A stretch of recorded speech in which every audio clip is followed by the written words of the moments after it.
are blocked. When this happens, the heart loses enough oxygen, rich blood, which can lead to dangerous complications. We will talk about the causes, symptoms, and possible solution for this disease.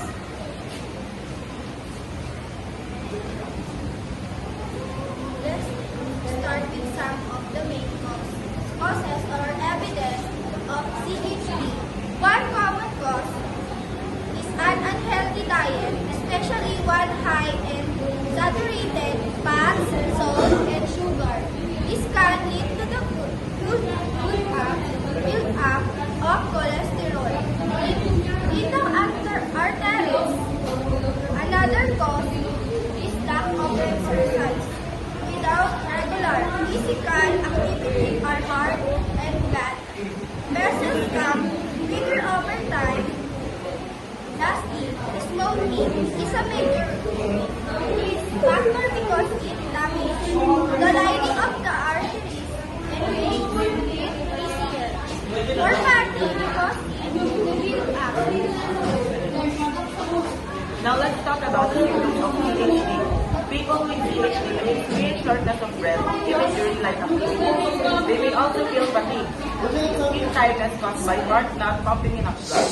One of the most serious signs is a heart attack, which happens when the blood supply to part of the heart is completely blocked. Recognizing these symptoms early is very important.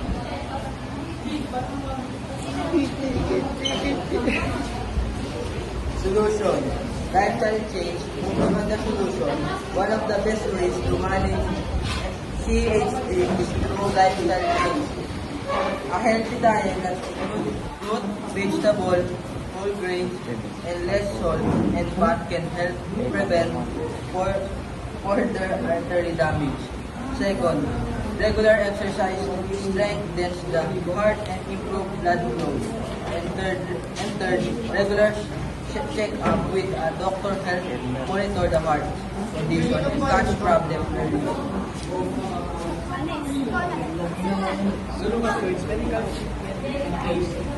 In some cases, lifestyle changes are not enough, so doctors may recommend medication to lower cholesterol, reduce blood pressure, or prevent blood clots. For more severe cases, surgeries such as bypass or placing stents may be needed to improve blood flow to the heart. In summary, CHD can be prevented and managed through healthy habits, medical treatment, and regular monitoring. Let's take care of our hearts by making smart choices every day. Thank you for listening to our presentation. That's all. Thank you for listening.